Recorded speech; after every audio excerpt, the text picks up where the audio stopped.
'Twas another day of liquid gold as both Missy Franklin and Michael Phelps won big in the pool.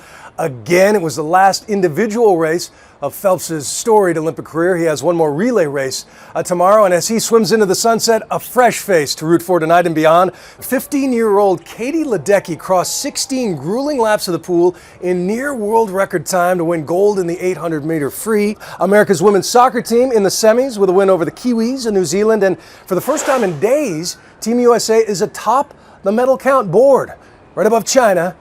Now, I have to admit, I was so looking forward to phoning in results from one of those iconic London phone booths, but as our intrepid Olympics reporter, Julie Foudy tells us, times they are a-changin'. Never mind the Queen, there's another British icon that could use a little help from above. The telephone booth. So convenient, so British, and so red. Seems like they're on every corner here in London. But don't be fooled, their days could be numbered. We rang up an expert on the British phone booths to find out why. This is Julie Foudy from Nightline, looking for Richard, please. Yeah, Richard speaking. His name is Richard Coltman, and he was quick to correct me on one thing.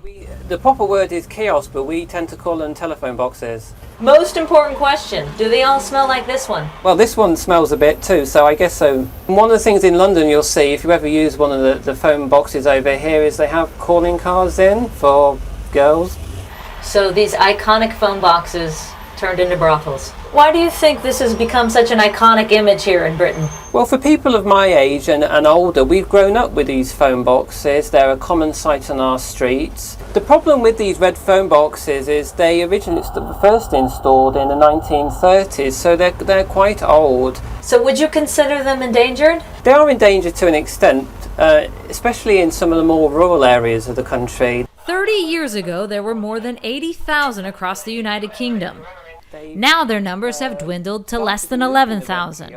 And people were a bit shocked and surprised to see these sort of icons that they've grown up with being removed. Blasphemy! It is, yes. So to save their phone boxes, the Brits had to get creative. A few years ago, the government began letting towns adopt them for £1 each. Some have been turned into churches, a library, even a pub. What's the weirdest thing you've ever seen anyone use this phone box for? Some people have converted them into shower cubicles to have in their house, or other persons I've seen has converted it into a fish tank.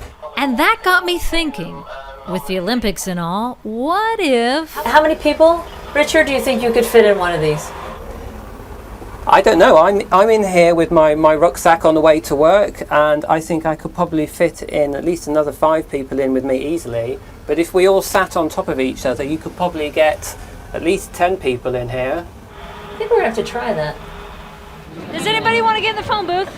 You know you want to. People. Come on, going back in there. Go on, let's do it. And so we did, turning London's Piccadilly Circus into, well, a circus. Yeah, another one? Do you want to get in? The world record we're trying to beat is 16. It was set back in 2007 by a group of young gymnasts in Scotland. How many is that? 1, 2, 3, 4, 5, 6, 7? Never mind, they were prepubescent and flexible. We were determined to achieve our Olympic dream. One more. As hard as we tried, the most we could stuff in was 8. Far from the record. Suck it in, suck it in. Come on. Hands in the air, hands in the air. But I do feel like I bonded with all of humanity thanks to this simple British icon where you can still reach out and touch someone. In London, I'm Julie Foudy for Nightline.